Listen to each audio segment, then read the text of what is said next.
Hi, Lisa Wilson, Human Resources Cultural Consultant and Leadership Vision Coach. So as you know, my theme for February is connection. And I think it's more important this year than ever. Our world still continues to be very divided. Doesn't matter what you're talking about right now, it's very divisive. As a leader, though, what I want to talk about today is the importance of getting to know your team. Now, this doesn't mean checking in on with them for work things. I mean, going and getting to know them as a person. What are their concerns? What are their worries? Especially right now, this would be a really good time to start having those conversations. There's a lot of reason for this, and we joke about the water cooler talks, but they serve a big purpose in a business. The better people get to know each other, the better they can support each other. And you'll know when you need to support each other. So, for example, if you know that something's going on for someone outside of work, they're maybe going through a divorce or their child is ill or so many other things right now, dealing with COVID, dealing with parents. There's so many things that people could be dealing with. But if you know that that's coming and that person is comfortable coming to talk to you about it, then you can do things at work to lighten their load. If you have a larger team, maybe you can take a few things off their plate and help them out.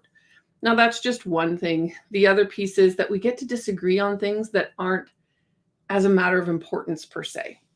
So we always want our teams, and I say this all the time, we want disagreement in our team. If everybody is always on the same page with the decision, then you're not making a good decision. I guarantee it. You need someone on the team who's going to say, no, what about this? And really pull out those other pieces that maybe someone hasn't thought about. So you always want, you can call them dissenters. There's lots of different names for it. But you always need that person on the team, but they need to feel comfortable. And if they can do that on items that aren't work related, it's good practice. So if they know they can come and talk to you about their thoughts on any other subject that's not particularly work related, then when it becomes time for a work related issue, they'll feel more comfortable being able to speak to you. So I want you to think about those things. So it is part of your job as a leader to go and get to know your team. I know that for a lot of teams, you weren't in the offices anymore. They were all remote, or part of the team was remote, or part of the team has been remote. I know different places did different things.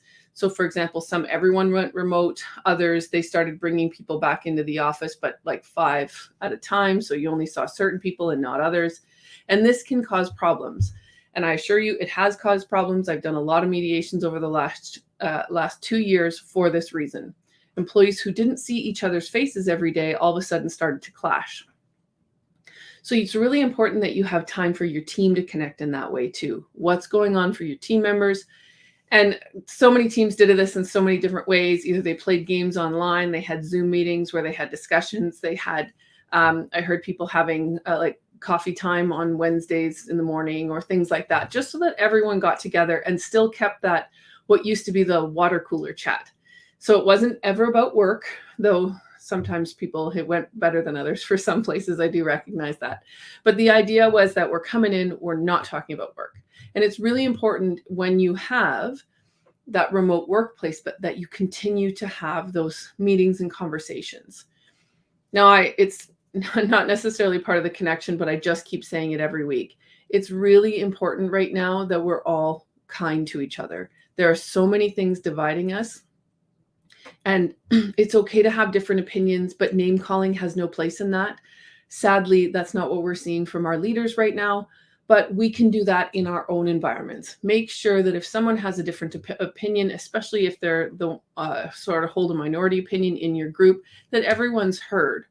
Especially right now, we need that connection more than ever. We can disagree and still be friends. That is okay. We can disagree and we can still work together. That's okay. We just have to talk about what's comfortable for everyone. So make sure that everyone's comfortable in your workplace, whether they're working at home, whatever. And the only way for you to know that is for you have that time to connect with them. So make sure that you're talking to everyone, finding out what their comfort level is right now. Hopefully we're seeing an end to all of this craziness, but you never know. So you want to make sure that everyone still is comfortable doing what they need to. As always, if you want to have a discussion, you can book a 20-minute call with me. It is in my profiles on all my social media. You just click the link and it'll set up a time in my calendar. I will put it in the comments. after as well. Have a wonderful week, and we'll see you again next week.